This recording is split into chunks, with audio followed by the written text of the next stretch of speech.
আজি খাম এই বেলে মাছ, বক মাছ আৰু হেফালে টুনা আছে। এইটো বক মাছ হয়, এইটো ফাৰ্ষ্ট টাইম ট্ৰাই কৰি, গোটেইকেইটাই ফাৰ্ষ্ট টাইম। আমাৰ অসমতো চাগে এইটো নাপায়, মোৰ দেউতাটো কেতিয়াও অনা নাই। অলপ ভয়ে লাগে এনেকৈ আন্ধাৰ দেখিলে, আৰু মই শিয়ালৰ মাত শুনি পোৱা নাই, কিন্তু বাপেয়ে কৈছে যে ৰাতি নেকি শিয়ালৰ মাত শুনিছিলে, তো মই নাজানো। মইতো একেবাৰে শুইছোঁ, গোটেই দিনত জাৰ্ণি কৰি শুইছোঁ মানে, আৰু একেবাৰে ৰাতিপুৱাই। তো এইটো হ'ল কাৰ্গিল আইলেণ্ড, বহুত ধুনীয়া। আৰু এইটো হ'ল জায়েণ্ট উইণ্ড হুইল, যিটো আমফান অসমত ভাঙি গৈছে, সেইকাৰণে আৰু নচলেও, বন্ধ হৈ গৈছে।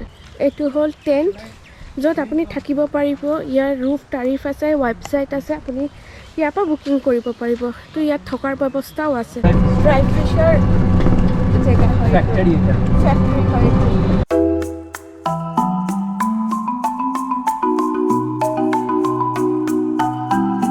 ভিডিঅ' কণ্টিনিউ কৰাৰ আগত আপোনালোকক এটা জৰুৰী ইনফৰ্মেশ্যন দিব বিচাৰোঁ।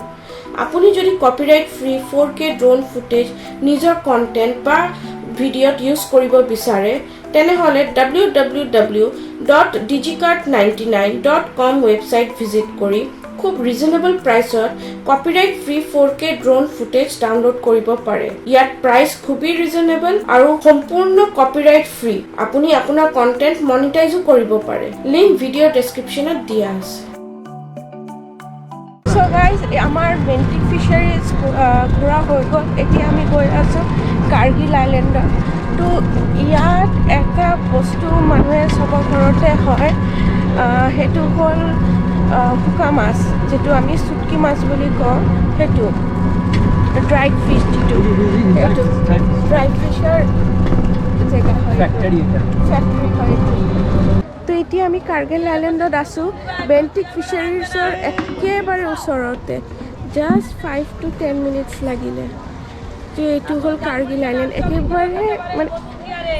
একেবাৰে ওচৰত, আৰু চি বিচটো একেবাৰে কাষতে। গৈ পেলাই দেখাই আছোঁ। ঝালমুড়ি হবে, চানা হবে, আলু কাবলি হবে,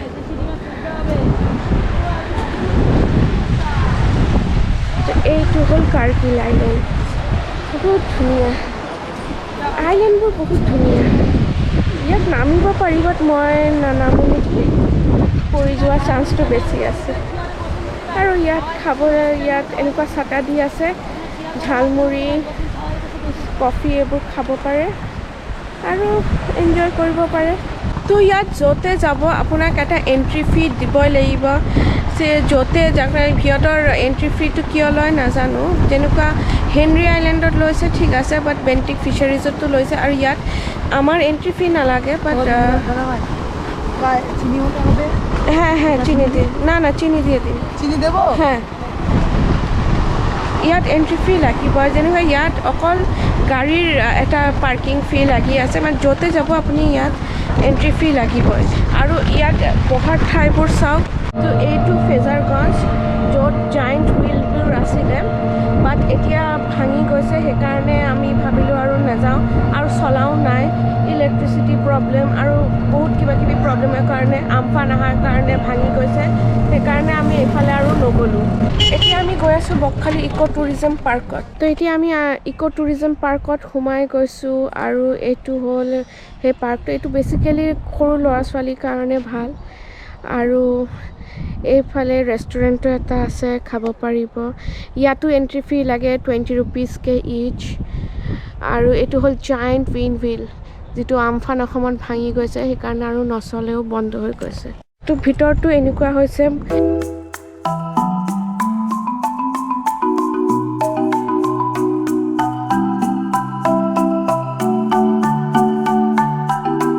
এইটো বেচিকেলি সৰু ল'ৰা ছোৱালীৰ কাৰণে, আৰু এনেকুৱা জংঘল আছে, তো এইটোৱে এনজয় কৰিব। এইটোৱে ইক' টুৰিজম পাৰ্ক ইয়াৰ।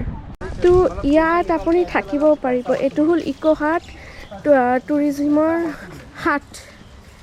এইটো হ'ল টেণ্ট, য'ত আপুনি থাকিব পাৰিব। ইয়াৰ ৰুফ টাৰিফ আছে, ৱেবছাইট আছে, আপুনি ইয়াৰ পৰা বুকিং কৰিব পাৰিব। তো ইয়াত থকাৰ ব্যৱস্থাও আছে। তো এতিয়া আমি খাবলৈ আহিছোঁ, আমাৰ টুৰিষ্ট স্পট চব ঘূৰা হৈ গ'ল। এতিয়া আমি খাবলৈ যাম, আৰু বাছ ষ্টেণ্ডতে এটা ৰেষ্টুৰেণ্ট আছে, ইয়াতে খাম আমি। চ' গাইজ, আমি এতিয়া আকৌ ওলাইছোঁ আবেলি এতিয়া 6টা বাজে। আৰু এইফালে চাওক কিমান আন্ধাৰ 6টাতে ইমান আন্ধাৰ এনেকুৱা লাগিছে যেন ৰাতি 9টা বাজিছে আৰু এইটো পুৰা মেনগ্ৰোভ ফৰেষ্ট হয় মানে এই ৰিজৰ্টটো লাষ্ট মানে আইলেণ্ডটোত সি বিচৰ আগত এইটোৱে লাষ্ট ৰিজৰ্ট ইয়াৰ পিছত সৰু সৰু কেইটামান দোকানহে আছে আৰু এইটো আমাৰ ৰুম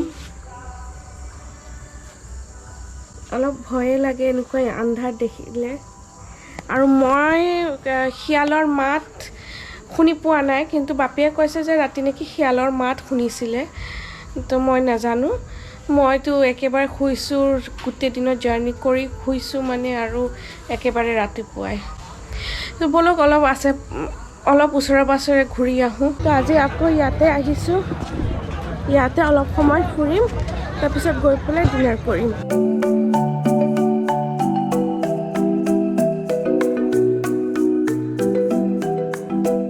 ইয়াৰ পৰা আমি এতিয়া অলপ আলু কাবলি খাম আজি আৰু বিচত আহিছোঁ একো নাখাই গুচি নাযাওঁ সেইকাৰণে অলপ আলু কাবলি খাম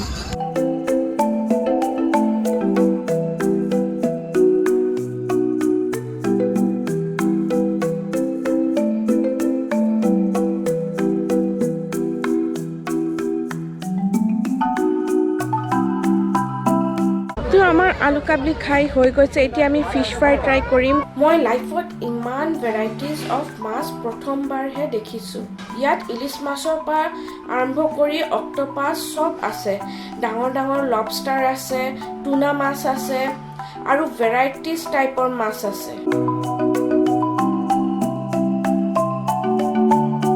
আজি আকৌ আহিছোঁ কালি খাইছিলোঁ এই লবষ্টাৰটো আৰু আজি খাম এই বেলে মাছ বক মাছ আৰু হেফালে টুনা আছে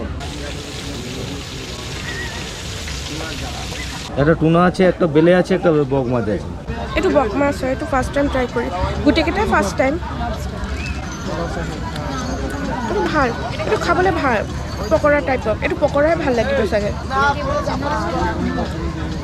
মই শুনিছোঁ আৰু এইটো হ'ল বেলে মাছ মই শুনিছোঁ মানুহৰ পৰা খাবলৈ খুব টেষ্ট হয় কেতিয়াও খোৱা নাই আমাৰ অসমতো চাগে এইটো নাপায় মোৰ দেউতাটো কেতিয়াও অনা নাই কত করে ছোট দেখাবো না বড় দেখাবো বড় মানে আরো বড় আছে 50 টাকা পার পিস পড়ে যাবে পার পিস না খুব সফট হয় মাছটো কোনটা এটা 150 টাকা খাবলৈ ভাল 50 টাকা পিস মই টুনাটো ফাৰ্ষ্ট ট্ৰাই কৰি আছোঁ বাট টুনাটো এৰাব নোৱাৰি এইটো চাওক অলপ হাৰ্ড হয়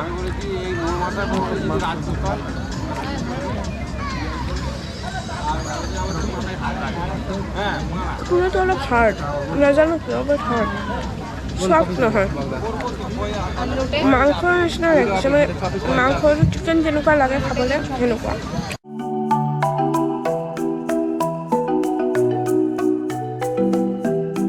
ফিশ ফ্ৰাই খাই আমি আকৌ সবে হোটেলত উভতি আহিলোঁ তো আমাৰ ৰাতিৰ ডিনাৰ হ'ল এইটো অনিয়ন চালাড ৰুটি চিকেন কাৰী ফ্ৰাইড ৰাইচ আৰু চিলি চিকেন তো ইমান ধুনীয়াকৈ সিহঁতে ছাৰ্ভ কৰি গৈছে এনেকৈ পেপাৰ দি ৰেপ কৰি ট্ৰান্সপাৰেণ্ট পেপাৰ দি প্লাষ্টিক দি ৰেপ কৰি দি গৈছে চ' গাইজ আপোনালোকক যেনেকুৱা দেখাইছোঁ আমাৰ ৰাতিৰ ডিনাৰটো ৰুমতে ছাৰ্ভ হৈছিলে আৰু আমি ৰুমতে খাইছোঁ তো আমাৰ ডিনাৰ কমপ্লিট হৈ গৈছে আৰু আজিৰ ব্লগটো ইয়াতে শেষ কৰিছোঁ কাৰণ কালি আমাৰ ৰাতিপুৱাই ওলাব লাগিব আমি বেক কৰিম কালি তো আপোনালোকৰ লগত আকৌ এটা নতুন ভিডিঅ'ত দেখা হ'ব তো টিল দেন গুড বাই